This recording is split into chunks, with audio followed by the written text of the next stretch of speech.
Hi friends, welcome back to Many Ways Cooking. My name is Collin. I want to take an opportunity to thank you all for the support you've shown me as I've started this project. I know it's been a little while since I've put out a video, and I'm still super interested in working on this project, and some things in life just came up that made it harder to make content, chief among them having an almost 4-month-old. But I wanted to make something to share with you quickly, so today we're going to make some vinegar. Red wine vinegar specifically. I've got a box of red wine. I've got some Bragg's raw apple cider vinegar, which is an important ingredient, and I'll explain why in a moment. I've got a large vessel, which is made of glass. I've got a liquid measuring cup, and that's pretty much all we need. So first, let's talk about what is vinegar. Vinegar is an acid that is made by bacteria that exist naturally in the air.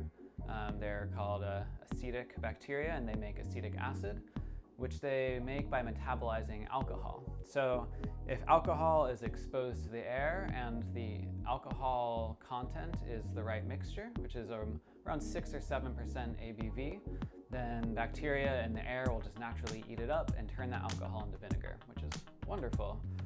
If you're trying to make vinegar, if you're trying to make beer, you go out of your way to make sure that those bacteria don't get into your brew, but we want the bacteria. So I'm going to make about 1 liter of vinegar, 1,000 milliliters. And again, I said that we want the mixture, the alcohol content to be around 6 or 7% ABV. Wine is usually around 13 or 14%. This stuff is 13.5. So just some back of the envelope math, we know that we want to use about half of our volume as wine. So I'm going to measure out 500 milliliters of red wine. And box wine, I think, is a great addition to anyone's household, particularly if you don't drink a ton of wine, which Angie and I don't. We kind of just want a little bit sometimes.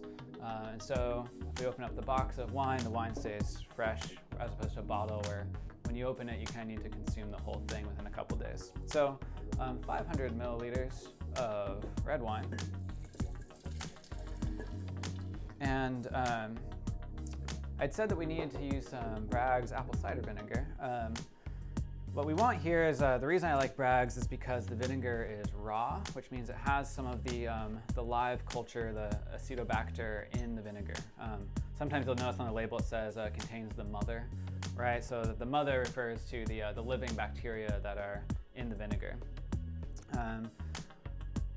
If you just had alcohol exposed to air, like, it would turn vinegary eventually, but it's possible you would get other kinds of microbes in there that would kind of mess with your flavors. Whereas if we seed our homemade vinegar with a little bit of the live culture, then that's going to kind of steer things in the direction we want. There's no precise amount of how much you need to add, somewhere in the realm of 10 to 20% of your volume. We'll go on the low end and say 10. So for 1 liter, I'm going to add 100 milliliters of apple cider vinegar. And that just goes in like that. And then finally, to make up the rest of our volume, we're just going to use water. And so then we'll have 1 liter of liquid that is around 6 or 7% ABV. So water from the tap is going to be fine.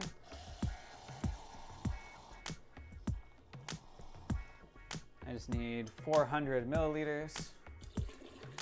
And there we go. Here is a mixture of red wine, apple cider vinegar, and water. It is 1 liter. It is around 6 or 7% alcohol by volume. And I'm just going to cover it with a napkin. And the idea here is we're letting air get in, which is really important, but we're preventing flies or dust or anything like that from getting in.